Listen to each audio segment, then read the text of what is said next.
Airport पर जैसे ही PM Modi पहुंचे, घाना के राष्ट्रपति जॉन ड्रामानी महामा पारंपरिक वेशभूषा में इंडिया में क्योंकि पूरी दुनिया को इंटरेस्ट है फॉर मेनी रीजंस। एक जैसे मैंने कहा बहुत बड़ा मुल्क है, दुनिया की बहुत बड़ी डेमोक्रेसी उसको कहा जाता है और दुनिया का हर मुल्क जो है वो आपके अंदर देखना चाह रहा है। महामा ने गले लगाकर पीएम मोदी की गर्मजोशी से अगवानी की और फिर पीएम मोदी को गार्ड ऑफ ऑनर दिया गया।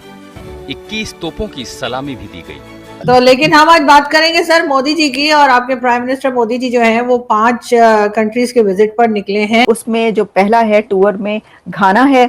अफ्रीकी देशों के दौरे पर गए प्रधानमंत्री नरेंद्र मोदी को घाना में the officer of the order of the star of घाना से सम्मानित किया गया है। वो भी जब कोई इतना बड़ा लीडर इन कंट्रीज में जाए तो उसकी अपनी बड़ी सिग्निफिकेंस होती है। और उसमें प्रधानमंत्री मोदी की जो व्यक्तिगत जो लीडरशिप है वो बहुत क्रूशियल रोल प्ले करती है। जो उनका एक फादर फिगर फ्रेंडली उनका एटीट्यूड है, चूंकि मन में उनके कोई बेईमानी नहीं है, कोई वो ऐसी जिसे द्वेष नहीं रखते किसी के लिए। अगर आप उनकी इज्जत करते हैं, केयर करते हैं तो वो आपकी भी करेंगे, बेशक आप दूर हैं बेशक आप पास हैं, ठीक है। हाँ। लेकिन अगर आप उनके अगेंस्ट चलते हैं फिर आप बेशक दूर हैं बेशक नजदीक है, वो आपको नहीं छोड़ेंगे। और प्लस उनकी इकोनॉमी का बहुत बड़ा स्केल है, उनके पास परचेजिंग पावर है, फिर कंज्यूमर बहुत बड़ा है, सो पूरी दुनिया उस पर वो रखती है, आंख रखती है। ये कह रहे हैं कि इन 10 ईयर्स 10 सालों में ये किसी भी प्राइम मिनिस्टर का, इंडियन प्राइम मिनिस्टर का दी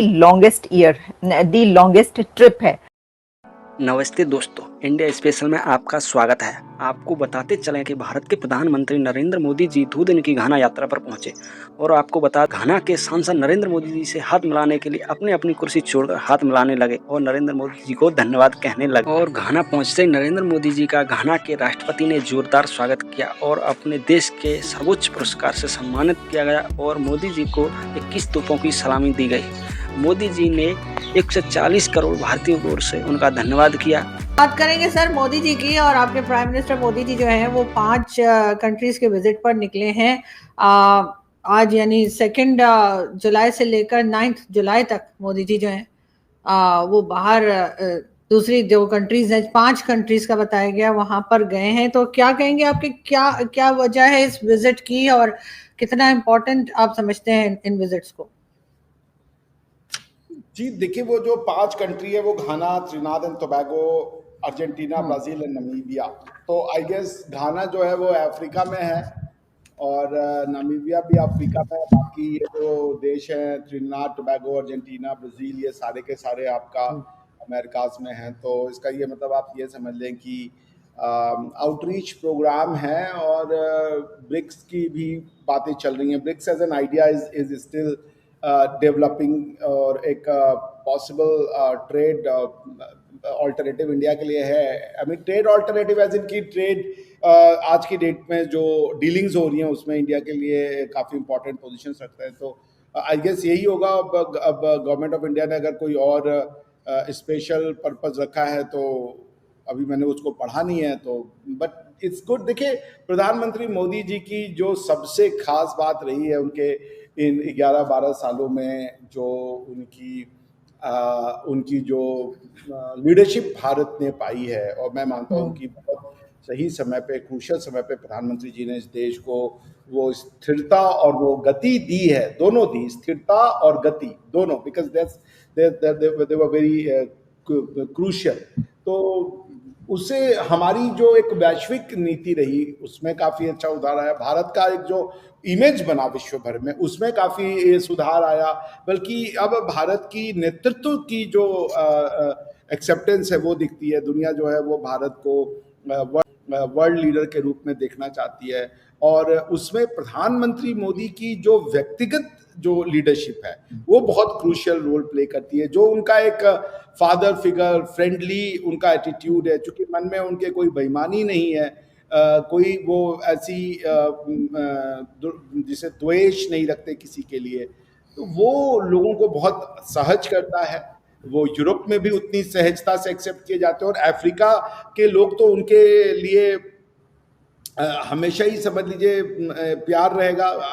हमने देखा भी है उसको। उसका कारण ये कि जो भारत की अध्यक्षता में G20 का वो करवाया गया था, उसमें one of the most important achievement प्रधानमंत्री जी का ये था कि उन्होंने अफ्रीकन यूनियन को पार्ट ऑफ G20 बनवाया था। And this is a huge achievement that shows कि G20 को सिर्फ एक रिच क्लब की तरह ना ट्रीट करके, बल्कि उसको जो है एक जिसे समझ लीजिए डाइवर्स एंड इंक्लूसिव बनाने का प्रधानमंत्री जी ने प्रयास किया था। तो आई एम प्रीटी श्योर कि वो जो इन 5 देशों के टूर पे जा रहे हैं, उससे भी कुछ भारत के लिए और विश्व के लिए, सिर्फ भारतवर्ष का फायदा हो तो फिर मजा नहीं आएगा, विश्व का भी फायदा हो तो उसके सबके मानवों के लिए, सारे मानव जाति के लिए कुछ अच्छा होगा। और मेरी ऐसी आशा है। बाकी डिटेल्स वो क्यों जा रहे हैं या क्या उसका आउटकम हो तो ज्वाइंट कम्युनिटी के बाद ही पता चलेगा। लेकिन सर हमारे यहाँ भी हमारे फॉरेन मिनिस्टर अक्सर बाहर दूसरे कंट्रीज के विजिट पर रहते हैं, हमारे प्राइम मिनिस्टर भी अक्सर जाते रहते हैं। खैर उनको तो आप लोग कहते हैं कि जी कुछ मांगने गए होंगे, कुछ लेने गए होंगे, लेकिन आपके ख्याल से किसी भी कंट्री के प्राइम मिनिस्टर या फॉरेन मिनिस्टर के लिए या मिनिस्टर्स के लिए ये कितना इम्पोर्टेंट है कि वो दूसरी कंट्री के विजिट करते रहें? मैं सिर्फ पाकिस्तान की बात नहीं कर रही, मैं एक कह लीजिए लार्जर पिक्चर में एक बात कर रही हूँ कि बाकी कंट्रीज जो हैं उनके भी तो प्राइम मिनिस्टर जो हैं विजिट्स करते हैं। तो आप क्या समझते हैं कि कितना इम्पोर्टेंट है, करना चाहिए, या आपको लगता है बस ऐसे ही पैसा जाया कर रहे हैं? नहीं। देखिए, विश्व बहुत तेजी से इंटीग्रेट हो रहा है ना Arzoo ji. We are getting integrated. जैसे आप शायद उसको समझ, सीपेक क्या है? सीपेक एक इंटीग्रेशन का तरीका है ना। BRT जो चाइना का बेल्ट एंड रोड इनिशिएटिव क्या है? इंटीग्रेशन है ना। बट ये है कि इंक्लूसिव होना चाहिए, सबका फायदा होना चाहिए। कोई भी इंटीग्रेशन वो इंपीरियलिस्टिक नहीं होना चाहिए। It should be give and take ना। तो उसमें अब जैसे घाना वो जा रहे हैं, तो घाना के जो इम्पोर्टेंस है अफ्रीकन यूनियन में बहुत क्रिटिकल इम्पोर्टेंट है। उनका बहुत बड़ी कंट्री है घाना, और बहुत क्रूशियल कंट्री है। आप उसको छोटी मोटी कंट्री नहीं कह सकते। तो अब उनमें जा करके आप वहाँ जब बात करेंगे एनर्जी की, हेल्थ की, डेवलपमेंट की, तो आपको फिर पता चलेगा। फिर इंडिया की जो पोजीशन यूनाइटेड नेशंस में होती है, या जो मुझे ये शब्द बहुत बुरा लगता है ग्लोबल साउथ, बिकॉज कि इसको दिखाने का तो ये प्रयास किया जाता है कि ग्लोबल नॉर्थ जो है रिच कंट्री है, ग्लोबल साउथ जो है वो अंडर डेवलपिंग या डेवलपिंग कंट्रीज को वो कहते हैं। I somehow it doesn't resonate, but perhaps because India anyways. तो ग्लोबल साउथ में इंडिया की लीडरशिप को बहुत स्ट्रॉन्ग करता है। आप अब ट्रिनिडाड एंड टोबैगो भी